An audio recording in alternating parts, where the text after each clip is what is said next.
নিজ বাড়ির গৃহ পরিচারিকাকে ধর্ষণের অভিযোগে গ্রেপ্তার এক ব্যবসায়ী। ঘটনা কৈলাসহর পুর পরিষদের প্রাণকেন্দ্র পিডব্লিউডি রোড এলাকায়।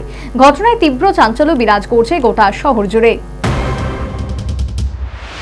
সামাজিক অবক্ষয়। কৈলাসহর পৌর পরিষদ তথা শহরের পিডব্লিউডি রোড এলাকার বাসিন্দা অঞ্জন দেবরায়ের বাড়িতে এক মহিলা দীর্ঘদিন ধরে কাজ করত। সেই মহিলার সাথে অঞ্জন দেবরায় শারীরিক সম্পর্ক করে বলে মহিলা থানায় লিখিত অভিযোগ দায়ের করেছে। ব্যবসায়ী অঞ্জন দেবরায়ের বিরুদ্ধে ধর্ষণের লিখিত অভিযোগ হাতে পাওয়ার পর মহিলা থানার পুলিশ সাথে সাথেই মামলা রেজিস্ট্রি করে। মামলা নম্বর KLS WPS 012025। পরে অভিযুক্ত ধর্ষণকারী অঞ্জন দেবরায়কে গ্রেফতার করে থানায় নিয়ে আসে। আজকে আমাদের কাছে একটা কমপ্লেন আসে যে বাঁধেরপাড়া এলাকার একজন মহিলা, উনি এখানের পিডব্লিউডি রোডের অঞ্জন দেবরায় ওনার বাড়িতে পরিচারিকার কাজ করতেন গত বছরে।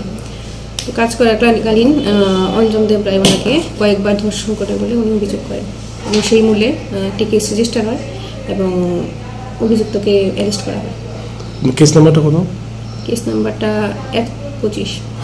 পুলিশ এই মামলায় ভারতীয় ন্যায় সংহিতার 126(2)64(2) M 74(115)(2) 351(2) নম্বর ধারা প্রয়োগ করেছে।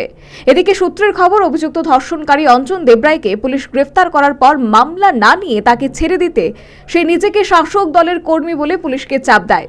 কিন্তু মহিলা থানার ওসি রিপিতা ভট্টাচার্য কোনো কিছুতেই হার মানেননি। পুলিশ তার আইন মেনেই অঞ্জন দেবরায়ের বিরুদ্ধে মামলা নেয় এবং পুলিশ ধর্ষণকারী অঞ্জন দেবরায়কে গ্রেফতারও করে। মঙ্গলবার দুপুরে কৈলাসহর আদালতে প্রেরণ করেছে। এদিকে বিজেপি ব্যবসায়ী অঞ্জন দেবরায় গৃহ পরিচারিকাকে ধর্ষণ করার খবর সামাজিক মাধ্যমে চাওয়ার হতেই কৈলাসহর শহরে ছিছি রব উঠেছে। সেই সাথে দাবি উঠেছে অভিযুক্ত ধর্ষণকারী অঞ্জন দেবরায়ের আইন অনুযায়ী দৃষ্টান্তমূলক শাস্তি প্রদানের।